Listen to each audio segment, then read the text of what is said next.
Hello and ski to you all. Welcome into another edition of the PHNX D-Backs podcast right here on PHNX. My name is Derek Montia. Of course, I am occasionally known as your mayor of PHNX. This maniac next to me is my vice mayor in case anything happens to me. That makes him the interim mayor during that period of time. But he is always, no matter what time of year it is, your thunderstick, Jesse Friedman. And Jesse, it just keeps getting worse in the NL West. Oh, man, we have so much to talk about. But, of course, I did want to give a shout out to our guy, Gerald from PHNX. Of course, Gerald got married on Friday. We were all there. It was a wonderful ceremony. And we just wanted to, once again, say congratulations to Gerald and Amy on their wedding nuptials and an amazing party where all of us except Jesse got way too drunk. And Jesse voted me the most coherent drunk, though, and I really feel like I've made... It was an award that was going to be given out at the end of the night. I've made some advancements here, you guys. I feel like I'm really winning lately. But, of course, our PHNX fun didn't stop there. We also had an amazing annual event that we have over at Craig Morgan's house, his St. Patty's Day party, which was, again, just... another wonderful time. We spent a lot of time around each other this weekend. Yeah, what you're saying is we're all sick and tired of each other. I've had it with these people. I've absolutely had it with these people. That is definitely true. But another thing I've had it with, Jesse, is all of these amazing baseball players playing in the National League West, because once again, big news is that Blake Snell signs with the Giants for 2 years, $62 million with an opt-out after this year. Right. So it could essentially just be a 1-year contract. Correct. Definitely not what Scott Boras was seeking in his return for the Cy Young winner right now. Right. Yeah. Yeah. You know, when you see a 2-year, $62 million contract for Blake Snell, the initial thought is, well, you know, he's coming off a bit of a down year, you know, take a season, reestablish the value, then go hit the market again next offseason. And then you realize he just won the freaking NL Cy Young. And right. That's not really his situation at all. So, yeah, it just continues what has been a pretty brutal offseason for one Scott Boras, which we're going to talk about a little bit later. But, yes, as far as the Diamondbacks are concerned, not great news to have the reigning NL Cy Young Award winner staying in the division, but also going to the San Francisco Giants and joining forces with a guy who finished second in Cy Young voting last year in Logan Webb. The San Francisco Giants starting rotation looks very formidable. And suddenly you look at the offseason that they've had, Derek. It's not just Snell. It's not just Matt Chapman, who is the other recent development. They got Jordan Hicks. They traded for Robbie Ray. They signed Jorge Soler. They signed Jung-Hoo Lee, who's looked pretty good in spring training. Yep. Suddenly, the Giants have had a heck of an offseason, and they look like a pretty formidable playoff contender in the National League.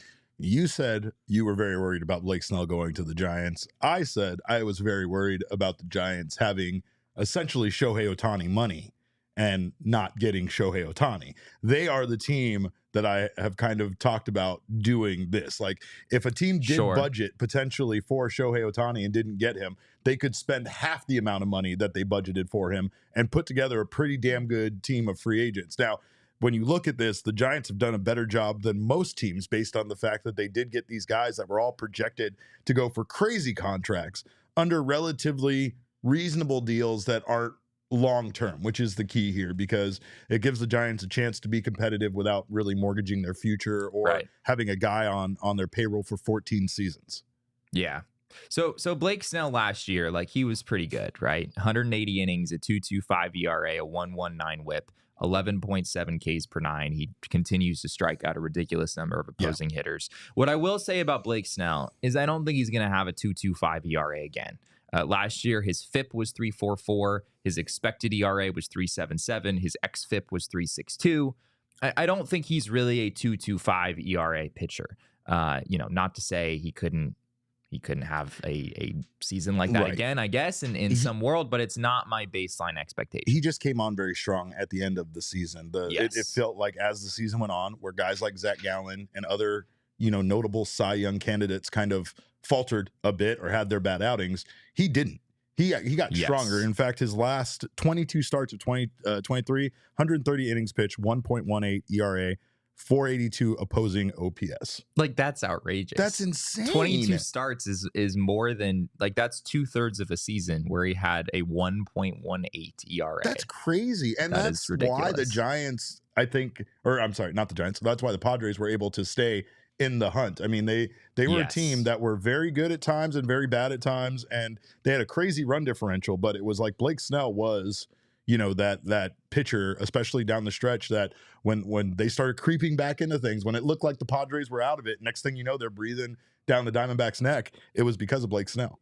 It really was. And Blake Snell is not, for as good as his stuff is, he's not necessarily the best watch in baseball. It's not always going to look pretty. He led all of baseball in several categories last year: hits per nine, ERA plus, and walks. He also led all of baseball in walks with 99 of them. It's not always pretty with Blake Snell. His command is not always the best. And like I said earlier, I don't really see a 2.25 ERA being sustainable for him, but he's still a really good pitcher. And you look at the Giants rotation right now, once they get healthy, I know Alex Cobb is coming back from some sort of a hip injury. Robbie Ray still working his way back from Tommy John as well. But you've got Logan Webb, Blake Snell, Alex Cobb, Robbie Ray, Kyle Harrison. Harrison, for those who don't know, one of the best left-handed pitching prospects in all of baseball. You also have Jordan Hicks that they said they were going to stretch out and use as a starter. I imagine he's going to take the place of Alex Cobb or Robbie Ray early in the season. Yeah. Do you think that they put Hicks eventually back in the bullpen? Yeah, I don't know. Right? Like, I mean, they have options now. They have good options. And I mean, the Jordan Hicks things was almost a little laughable when they did it, because it was like, wow, you're getting one of the best relievers on the market and then you're turning him into a starting pitcher. That seems... The Braves did the same thing with Reynaldo Lopez. It's like the trendy thing to do. Yeah. Like the Astros keeping Josh Hader as a reliever was just a massive mistake. Like, the Astros absolutely should have stretched out Josh Hader. Well, you said this the other day when we weren't even talking about when we were doing the show. You said every pitcher is a starter when they start pitching. Nobody is like, I'm going to be a pitcher, but I'm going to be a one-inning reliever. That's awesome. Relievers are technically failed starters if you go trace their career back far enough. Of course. The Giants have a lot of rotation depth. Yes. Keaton Wynn is a pretty good pitcher as well. I suspect he'll also be in the rotation to open the year with both Cobb and Ray out. The Giants offensively, I would still say the Diamondbacks are a better team offensively if we're comparing those teams. But from a pitching standpoint, it's hard to argue, honestly, that the Giants at full strength don't have about as good of a rotation as any team in baseball. I mean, I think the Dodgers would still be up there. The Mariners come to mind. Maybe there's another team or two in that mix, but it's a really, really good group that the Giants have now. It's mostly the fact that you have the number 1 and number 2 vote getter for the Cy Young Award now on the same team. And it's the fact that the National League West, I think, just it continues to get more difficult to manage. They have to do this, though, because as much as we, as the Diamondbacks, are trying to keep up with the Dodgers, so is everyone else. And now teams are even, in fact, trying to keep up with the Diamondbacks. So it's no surprise that a team like the Giants went out there and spent this money. But what's more of a surprise is how they were able to get both Blake Snell and Matt Chapman for what they were able to get them for. Yeah. Jesse, is Scott Boras washed? I think he might be. I think he might be. Did he lose his magical hat or whatever the hell he uses to have power over people? Yeah, if we look at this, we have a tweet about that does make the claim that Scott Boras is washed. This is from Addison on Twitter. Cody Bellinger, it says, wanted $200+ million and got $80 million. Matt Chapman wanted $150 million and got $54 million. Blake Snell wanted $270 million and got $62 million. The tweet concludes with the word washed and a picture of Scott Boras.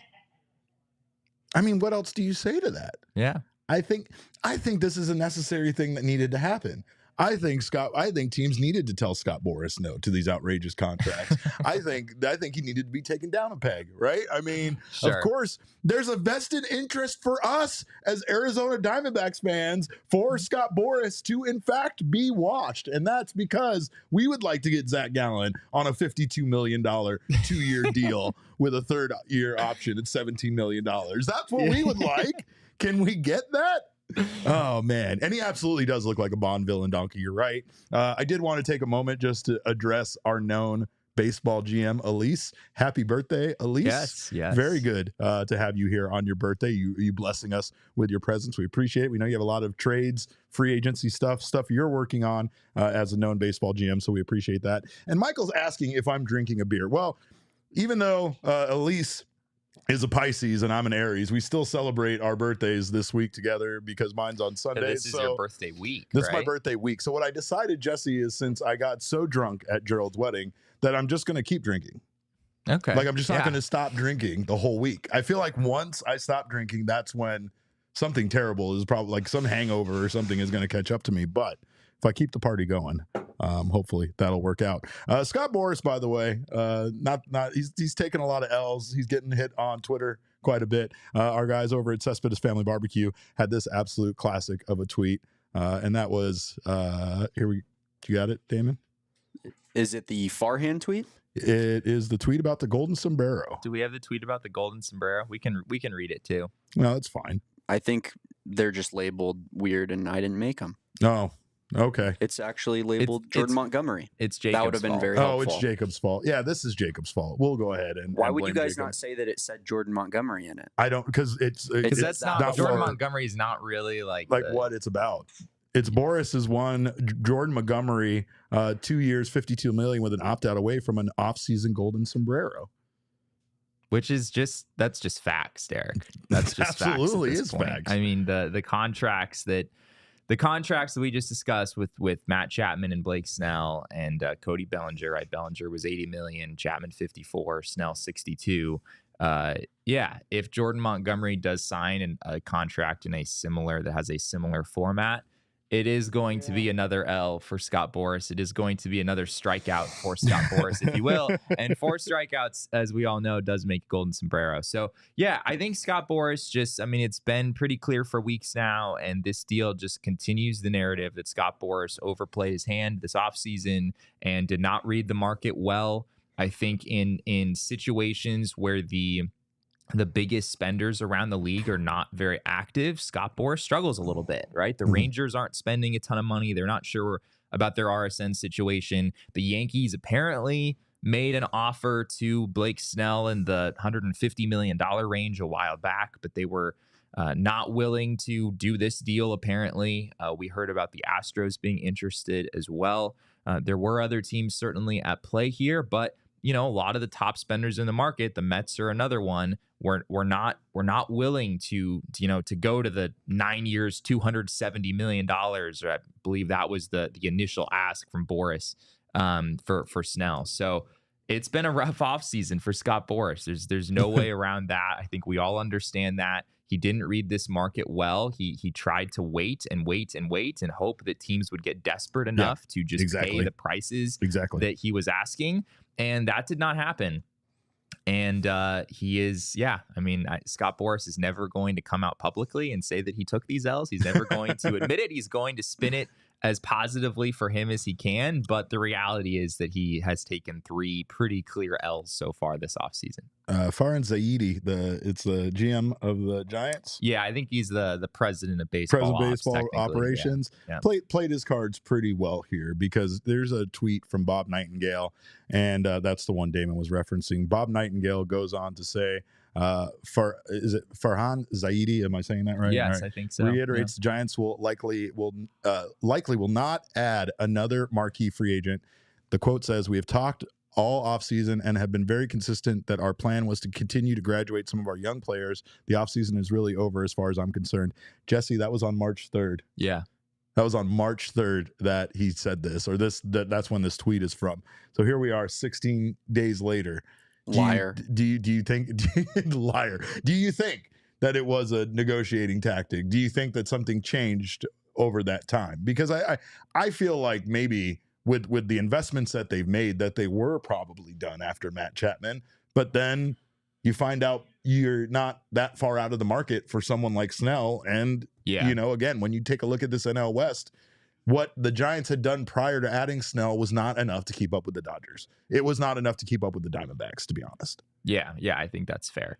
I mean, Farhan Zaidi, like, props to him, man. He's a good he's dealt with Scott Boras before. He knows how these situations play out. I'm familiar with your game, sir. He is familiar with Scott Boras's game, and if you're interested in a Scott Boras client, the last thing you do is you go out publicly and you say, we would really like to add X. Right. You don't do that. You go out and you say, we like what we have in house. We've maintained the whole off season. Yes. We just wanted to open the door for our young players. Yep. And meanwhile, you add Jordan Hicks, Robbie Ray, Jorge Soler, Young Hoo Lee, Matt Chapman, and Blake Snell. Yeah, that right there is like a fairly formidable team that you could put other players around and not spend that much on the rest of the team and probably have a decent team. Like, I'm not saying that's a contender, but just with those guys that they added this offseason makes a team a pretty good team. Yeah, it does. And it just goes to show that, markets will work themselves out at different paces depending on the year. Sure. And not that long ago, Giants fans were very unhappy with Farhan Zaidi and what the Giants had done or really not done this offseason. And suddenly you look up and, Soler, Chapman, and Snell are all Giants. And it's like, they had a pretty darn good offseason all of a sudden. And again, maybe part of that is in the past that the Giants were connected to players that they missed out on, right? Yeah, and then that makes you look like you are that much worse as a GM, when in fact, I think a savvy GM would look at some of these contracts and wonder, like, is this really worth, impacting the future of this franchise in such a significant way in order to sign a player to this amount of money, right? Sure. A lot of these GMs aren't even going to be around at the end of these players' contracts, right? Like, can you imagine a GM being like, I'm going to be here in 13 years to see the end of Fernando Tatis's deal, right? Yeah, that's not happening. So why would you even care? Like, screw it. Just acquire as many guys as you can and just go all in, play Monopoly with someone else's money, right? And I mean, that's something that you have to balance as a GM, is the future of your franchise and also trying to make your team as formidable as you can right now. The Giants have done that, but the question is, are they better than the Diamondbacks? Did the Giants do enough to theoretically, without a single regular season game being played, kind of move up in the hierarchy and kind of get in between the Dodgers and the Diamondbacks? Yeah, I mean, we gotta play the games to find out, right? But on paper, we can at least learn a few things. If you go over to FanGraphs and their projected standings right now, the Giants did not leap over the Diamondbacks with this move, but they did get pretty close. That's about as close as you can humanly get. The Diamondbacks are projected to win 83.6 games. The Giants are now at 83.2. The Padres are right behind them at 82.6. How do the Diamondbacks get better and then get projected to win less games? Yeah, I get it. I know it's just 0.4 less games, but still it's less games. Yeah, and I mean, it's because the Diamondbacks last season were a -15 team in the regular season, right? As far as run differential. Yeah, as far as run differential goes, computers will be viewing the baseline for the Diamondbacks as being about 80 wins last year, not as being a true 84-win team talent-wise. And so, you could still make a case, like, haven't they improved by more than like 3.5 wins this offseason? And I understand that, but yeah, that's what the computers are saying, and they're saying the Giants are right up there with the Diamondbacks. They're saying the Diamondbacks have a 46.8% chance to make the playoffs, and the Giants have a 44.4% chance to make the playoffs. So basically, the Diamondbacks, Giants, and Padres are a rounding error apart from each other. They're all in basically the exact same position in the National League as far as these projection systems are concerned. And Elise, again, who knows entirely too much about baseball, once again says the Giants signing Snell was a good distraction for the fan outrage at them letting their beloved PA announcer go their same day. That's Rennell Brooks Moon, who was very popular with San Francisco, the staple of the San Francisco Giants. And was this signing just damage control? Is that how brilliant? This was? It's a brilliant move. It's a brilliant move. That's what it was. But of course, I agree with what is it? I'm just gonna say Pond Donkey. Is that what it is? I'm sure that's some sort of terrible reference I shouldn't be saying on the show. But he says this is good news. The more disrespect, the better the D-backs do, which is a great point. Like the Diamondbacks do play well from a position of being the underdog. I think that's what fueled them so well through the playoffs until they got to a point where they truly like. The Rangers were the favorite. I'm not going to act like they weren't. But when we got to the World Series, that's the point of time where it finally felt like people were looking at the two teams evenly. Up until that point, the Diamondbacks had just been expected to lose every single series. When they got to the World Series, then the narrative changed to like, hey, these are two teams that were 100 loss teams 2 seasons ago. They both fought their way here. Rangers had their ups and downs. Diamondbacks had their ups and downs. Neither were really favorited to get to the World Series once the playoffs started, but yet here they are, right? And so now, you have the fact that the Diamondbacks do kind of get put back into a position. They already were. They were already the underdog in the division compared to the Dodgers. And I'm not sure if a lot of people were going to give them a lot of respect based on last year's postseason run. However, I don't want them to get that respect. Besides in MLB the Show, which happy MLB the Show 24 day to all those who celebrate, by the way. It's a wonderful day. I'm for amazed those of you're us here, Derek. Oh, I told Jacob I almost called out this morning. It was very, very difficult for me to actually put on clothes and drive into work with that game being on my Xbox. But, of course, you know what, Damon? Do we have some shots of MLB the Show, by the way? Oh, we're just going for it. Yeah, we're just going for it. This was me today. Just out there, just doing work against the Texas Rangers with Zach Gallen, by the way. 8 strikeouts, 2 walks in a win, 2-1 victory for the Diamondbacks. You had our guy T-Time. Came in. Yep. We had Kevin Ginkel. We had Seawald close the game down. Of course, the best thing is that they got all of the parts of Chase Field right, as they always do, including cold beers and cheeseburgers, which has the correct name of Eat Food Now or Eat Food Here. Can they? I think they get this. I think they do this on purpose, right? Like they want us to mock the names of the eateries. They could name it something that's close. Yeah. It doesn't have to be cold beers and cheeseburgers, but they could have just had cheeseburgers up there. It would have been fine. And those folks over there at Cold Beers and Cheeseburgers would have loved it. Yeah, the only person that would have hated this is Max because of how much free advertising I'm giving out right now. But that's not going to stop just now. We're doing that a lot in this show because Max isn't in the office, so I can do what I want. Of course, I do appreciate you guys being here right now on the PHNX Sports YouTube channel. If you haven't subscribed to the channel yet, make sure to do so now. Sign up for notifications. That way you don't miss when any of our wonderful shows go live. Also, leave us a thumbs up. We always love those likes. Drop those likes for us. If you're listening on the audio podcasting side, make sure you're subscribed over there as well. Leave us a review. We always appreciate that feedback. And of course, we thank you guys for listening.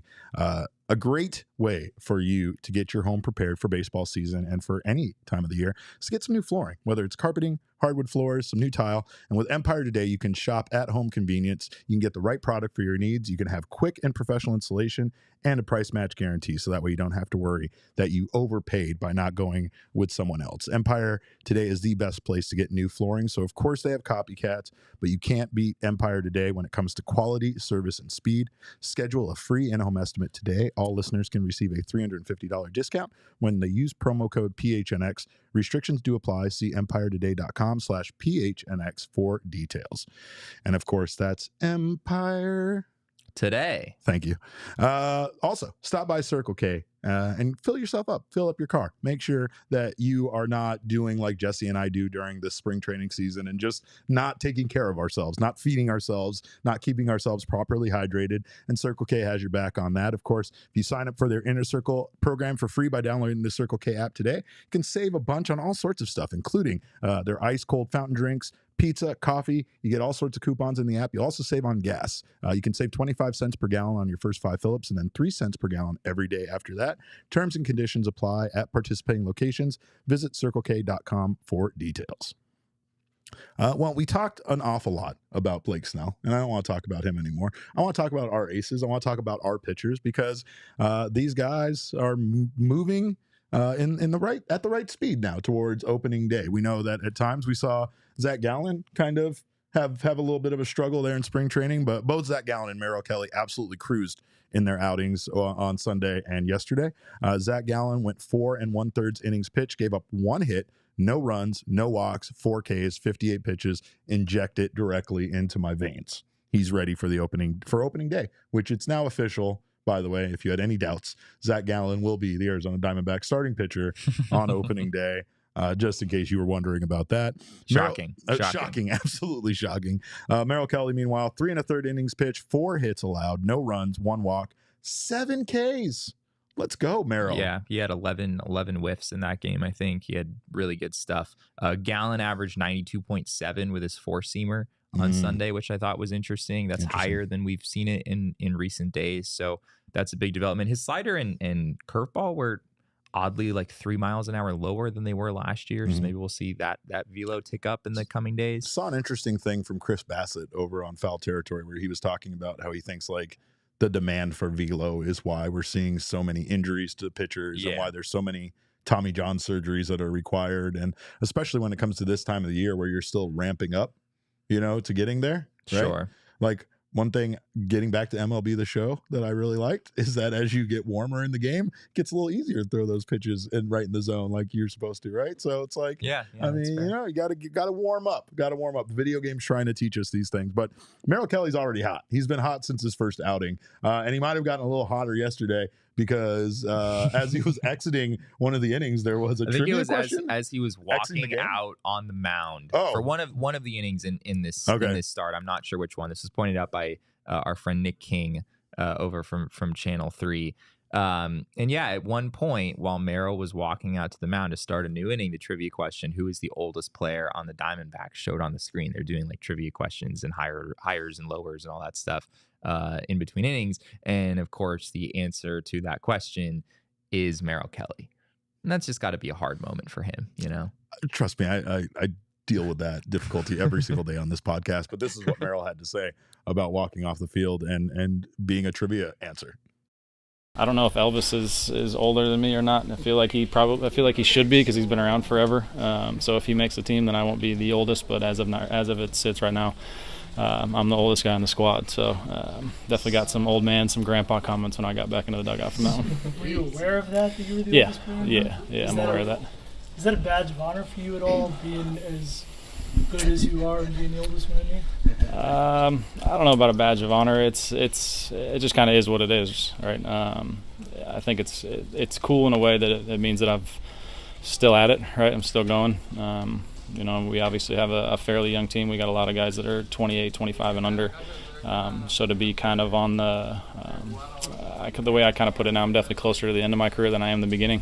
But the fact that I'm still here and got drafted in 2010, I think it's my 14th full professional season. So that's definitely something to hang my hat on. And the fact that I'm still producing is always fun. I think when you start getting into the older ages and the production isn't as high as you'd like it to be, then I think that's when you start asking questions about what am I still doing here. But none of those thoughts come into my mind yet. So. Was that Teo that asked him if it was a badge of honor? No, that was Nick. Okay, the badge of honor. Derek, is it a badge of honor that you're the oldest person in the room right now? Not. No, I hate that. I don't want to be. Get it? That is not an honor that I want to be.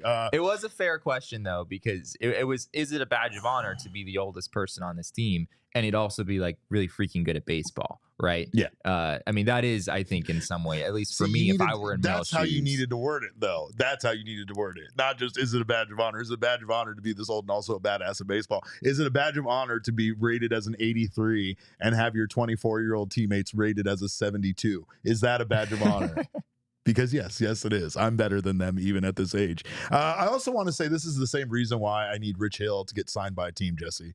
I cannot be older myself than every Major League Baseball player. I just can't do it. I cannot do it. I need Rich Hill to get signed by a team as soon as possible. I think he was like, he wanted to be part of Little League with his son or something like that, and was maybe interested in signing later on in the season or something like that. Absolutely not. Can't have it. We'll hold Derek, out hope was for it you there. was it a badge of honor when you got sat at the old people table at Gerald's wedding? Shut up. I got sat next to Emma, and I got her chicken tendies and macaroni and cheese for her meal that night because that's what she wanted. Well, I got her the Jesse and kids' I were plate. at the young people cool table. We so. were, yes. Although there was talk that my rightful place was at the old person's I was at the table. Legends I'm table. willing to acknowledge It was that. the Legends table is what it was. Legends So, versus stars. yeah, Legends versus, rookies, I guess is what I would call it. But Can I Corbin just say Carroll real- was a rookie. say what Best you player will. on the team. Yeah. So yeah, real quick, arguably. Elvis Andrus, just to be clear, is 49 days older than Merrill Kelly. So Thank if, God. as Merrill said there, Thank if Elvis Andrus does make the team, which I think he has a decent chance of doing, Yeah. then Merrill Kelly would in fact not be the oldest player on the Diamondbacks. Also, yeah, impressive that Elvis Andrus isn't like way older than Merrill Kelly, given that this is his What, 16th season Yeah. in the league. Yeah. He debuted at 20 years old. So Merrill Kelly has less miles on his body for sure. Maybe. I yeah, don't you know. could probably make that. You could probably make that case. Well, one guy who won't be making the opening day roster is Corbin Martin. He was part of the group that was optioned this weekend, including Slade Ciccone, Blake Walston. They were all optioned to AAA Reno. And then outfielder Kyle Garlick was reassigned to minor league camp. That means that the fifth starter spot is down to Ryan Nelson and Tommy Henry, along with Bryce Jarvis. And obviously, Yeah. we know that this entire time it's kind of been between Tommy Henry and Ryan Nelson, but Bryce Jarvis continues to pitch well recently. And he has made a case for himself to still remain in that group, or at least in that staying stretched out and part of that competition for now. Yeah. I think I'm still a little skeptical of Bryce Jarvis being a real candidate for the fifth starter spot, but I do think he's still in camp for a reason and is probably one of the guys they'd consider as a long relief option. If the D-backs want someone who can give them some length from the beginning of the year, I think he'd make a lot of sense. Looked really, really good the other day when he pitched out of the bullpen. I think it was 3 1/3, 3 2/3, something like that. 5 strikeouts. His stuff looked good. He talked about adding a sinker and a cutter, which are new pitches for him. So yeah, I would definitely keep an eye on him. As far as Corbin Martin is concerned, Yeah. it sounds like this was really just a matter of him not being ready physically, which is kind of what we suspected would be the case. Martin had just started pitching in games about a week ago. He's made a couple of appearances in Cactus League games at this point. But if you're going to have someone on your opening day roster, you need to be able to use them confidently, more than once every 3 days. Right. You need to be able to all right, we need a back-to-back from you, or, God forbid, a back-to-back-to-back. Like, those things do happen in the regular season. And especially at the beginning of the year when starters their workloads are maybe going to be a little bit less, you want to make sure everyone in your bullpen is ready to go, and that you can confidently rely on them in those situations. So, there might still be some things for Corbin Martin to work on. I don't want to say this had nothing to do with him kind of continuing to hone his pitches and whatnot. But it doesn't seem like it, because he's had some success. He's looked very good, and we know that he is a guy absolutely on Torey's radar. But like you said, it felt like Torey's kind of been setting us up to expect this, right? It's like Randall Grichuk is another guy whose status for opening day looks more and more doubtful as we get closer to that date, based on his activities and based on how ready he is for the opening for opening day. But that doesn't mean that he won't still be a part of the roster in the month of April, going forward. Same thing like Corbin Martin. I don't think Corbin Martin, it'll take very long for them to turn to Corbin Martin to have him come back up. So yeah, I think both of these guys will be on the roster fairly soon. But that does leave, the question about, who's going to stay on the roster, who's going to stay up at the major league level, who gets sent down. Slade Ciccone still, I think, still very much an asset for this team. Torey said it's still to be determined whether he will be a starter or work like long relief, essentially. Yeah. Torey said that Slade Ciccone will work bulk innings in the minors, but that it is not yet determined if he will actually start games in Reno. We have a clip here of Torey talking about Slade Ciccone. He's going to get bulk innings, let's put it that way. So if he piggybacks with somebody, we're trying to figure that out. But he's going to get multiple innings, and he's going to be as versatile as he possibly can be for us if there's ever a need here. Why is the idea of him potentially as a reliever more interesting than with Blake? Yeah, it has to do with maybe his stamina, his ability to get through the lineup 3 times. We want to talk about it a little bit more to figure out what it'll look like. Can he maintain the stuff? That's also very important. I'm not saying he profiles as a reliever, but we want to put him in the best position to be able to come up and help us out and win baseball games. So if it shows up as a starter, there's going to be a good reason for it. If it doesn't, there'll be a good reason for that as well. That's a confusing. That's some confusing manager speak there, right? Because like I get what he's saying. Right now, it looks like Slade is ready for the majors, but really doesn't have somewhere kind of at this point that he fits in at, right? So if it comes to a point where one of the starters gets injured or maybe isn't playing well, they might turn to Slade at some point to actually start. But it sounds like for the most part, they're just trying to figure out how they can use him. It's just the part where he said he doesn't profile as a reliever. Like, I mean, there's a lot of guys that have weird profiles on this team when it comes down to it. Jake McCarthy profiles as the greatest AAA hitter in the history of this franchise at times, right? But like that doesn't mean anything at a major league level. Is he going to be a starter at a major league level? It doesn't sound like it. It sounds like he'll only be used in the case of some sort of emergency need. But it sounds like his chances to be a long reliever for this team are a lot more likely, at least in 2024. Yeah, absolutely. Slade didn't have a great spring overall. 6.48 ERA in 4 appearances, 8 1/3 innings. He was good in his first outing and just didn't really, at least from a box score standpoint, didn't really put together another good performance after that. I think the concern with Slade Cecconi is his ability to maintain his stuff, as you heard Tori talking about there. People will probably remember when Slade Cecconi came up last year, the Diamondbacks were very wary of having him face opposing teams for a 3rd time. He was only throwing 70, 75 pitches in a lot of his outings. So I think they want more evidence that he can maintain his stuff deep in starts. And I guess this is a sign that they haven't seen that maybe for a while now. I think this is something that has shown up in prospect reports before for Slade Cecconi, that maintaining the stuff deep into outings, has been a challenge for him. And in that situation, that doesn't mean that Slade Cecconi can't be a valuable pitcher. It just means that, maybe you want to use him in these short bursts instead. Right. Maybe he's kind of the Dre Jameson from last year, where he can come in and give you 2 or 3 innings and be pretty effective in those 2 or 3 innings, but not, you're maybe doing yourself a disservice if you try to drag him out for 5 or 6 innings, like a normal starter would.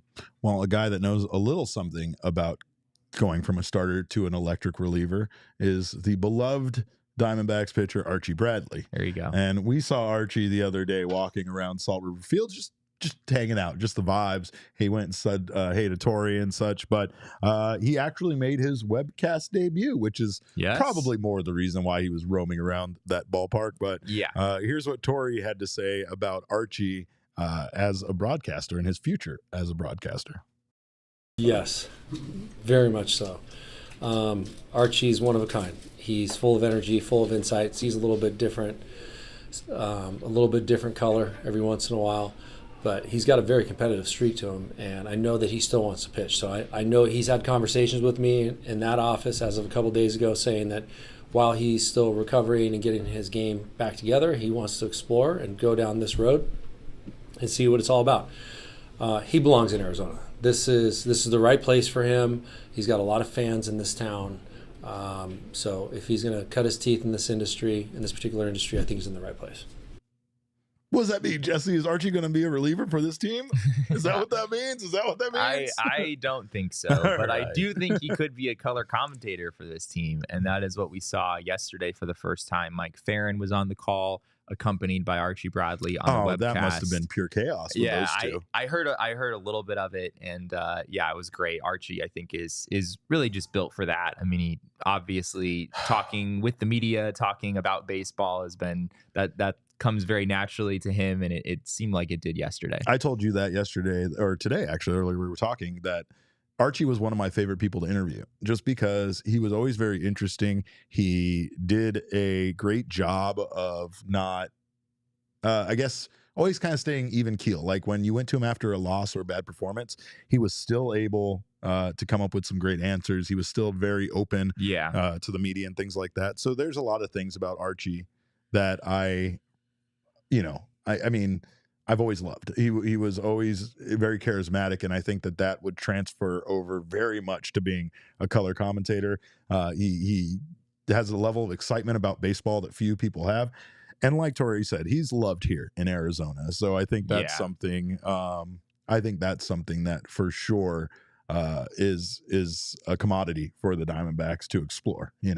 Yeah. Archie, I mean, the Diamondbacks have made a practice, and a lot of teams make a practice of, hiring your legendary players, you know, after they've retired. Players that people love, like Tuffy Ghostwitch, who wasn't a great player as far as statistically, but has a phenomenal baseball name just for that alone. Absolutely. Yeah. But he's been great too on the commentary as well. Tuffy's been calling some games as well. So yeah, Josh Colementer, we saw him Josh is great too. Saw him do a little bit last year. Yeah. So he did this spring too as well. I think Josh Colementer's been on the call a few times. Yeah, so. I think you're right. So yeah, I think this is great for Archie. And as you heard Tori say there, I don't think Archie is closing the door on pitching again. I think that's something he would like to do. I knew that's what he was there doing. I knew it. I didn't need to be told that. I knew he was just like, I still got it, boss, is what I feel like Archie told him.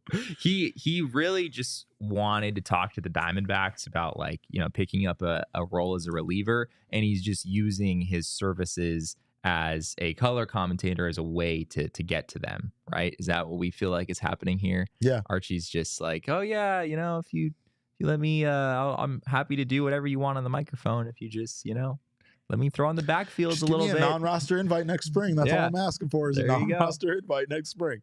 Well, I love Archie, and I think that would be great. I would love to have Archie on this show. Archie needs to come chat with us because that would be a great addition.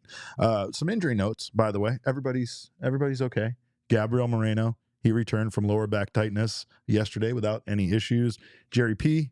expected to play tonight in the 6 p.m. game over at Sloan against the Cubs. Yep. So no worries, no concerns. Just Randall Grichuk. I've almost closed the door, frankly, on Randall Grichuk being ready for opening day. We haven't seen him play in a game. Try to get more clarity today on exactly where he is from a running the bases standpoint. Obviously, that's a box he's going to have to check, and he's going to have to play in some actual games. So I think it's pretty likely at this point that Randall Grichuk is not ready for opening day. Shouldn't be too long after that where he could be ready to go, but he had some bone spurs and his ankle cleared up in late January, and coming back from that has been maybe a little bit slower than we thought it would be. Once again, I think the mantra there in the clubhouse is different. I think the mindset is different. Like, we can start off slow. Of course, we've been warned by Paul Sewald and even Gino about how the slow start thing can really come up and bite you like it did the Mariners. But I think that they're looking more at this being, a marathon than a sprint, which is exactly what the 162 game season is. Sure. They can start the season without him, but they can't afford him to kind of be injury prone and struggle with recovering from that injury all season long. So take your time, as far as that's concerned, right? And sure. I think that makes the most sense. Of course, we'll see how all this stacks up tonight. Jesse will be out there at Sloan Park. If you're out there, make sure to give us a shout. And I think, by the way, I know we didn't do Mailbag Monday this week, but I think we might do that as a diehard only thing this week. So, of course, if you haven't signed up to become a PHNX diehard, make sure to do so over at gophnx.com. We're bringing you all sorts of diehard only exclusive content, as well as some amazing stuff from our partners, discounts from our partners, discounts on our events, free t-shirt from the phnxlocker.com, which there might be some new Diamondbacks stuff dropping soon. Keep your eyes peeled for that, and so much more. So join us over at gophnx.com and become part of our family. Also, check out BetMGM Sportsbook, because we do know BetMGM makes betting on sports so much more fun. You can download the Sportsbook app now or visit BetMGM.com. Sign up and deposit at least $10 into your BetMGM Sportsbook account. Place your first wager and receive up to $1,500 back in bonus bets if the bet loses. If the bet does lose, your bonus bets will be available once your initial wager is settled. Sign up for BetMGM and use that bonus code of PHNX. Of course, make sure to check out the boys over at PHNX Bets. Get all of the advice you need and then make some money with the family. Place your first BetMGM Sportsbook wager through the Sportsbook mobile application for at least $10. When you do, you'll receive up to $1,500 in bonus bets back if the bet loses. Check out the show notes for full details. And now listen to Shane talk about the disclaimer. Gambling problem? Call 1-800-GAMBLER. That's Available in none the of U.S. those Call things. 877-8-HOPE-NY or text HOPE-NY 467-369 New York. Call 1-800-327-5050 Massachusetts. 21 plus only. Please gamble responsibly. Call 1-800-NEXT-UP Arizona. 1-800-BETS-OFF Iowa. 1-800-270-7117. For confidential help, Michigan. 1-800-981-0023 Puerto Rico. Subject to eligibility requirements. Rewards are non-withdrawable bonus bets that expire in 7 days. In partnership with Kansas Crossing Casino and Hotel. See BetMGM.com for terms. U.S. promotional offers not available in D.C., Mississippi, New York, Nevada, Ontario, or Puerto Rico. Puerto Rico. I'm not even waiting for you. Illegal Pete's, by the way. It's your place for March Madness. Of course, join the PHNX and Illegal Pete's Bracket Challenge for free. Prizes for the top 3 finishes include diehard memberships, shirt and gift card to the PHNX Lager, and Illegal Pete's gift cards. Check out our socials for the link to line up, and of course, make sure to miss Illegal Pete's. Of course, it's the place to spend all of your time. If you like Damon, you can also check out it's here to bring you a win with their legendary sound check deal, by the way. Bring in your ticket stub from any ticketed event and get a draft beer or house margarita for a penny. Illegal Pete's wants to celebrate with you, whether it's a pregame or postgame party. They got you covered for all of your game day needs. Must purchase an adult entree to redeem Illegal Pete's sound check deals. Illegal Pete's, your go-to spots for burritos, buddies, beer, and Damon, who's always there at the Tempe location. Baseball, Jesse, technically starts in like 15 hours in Seoul, Korea.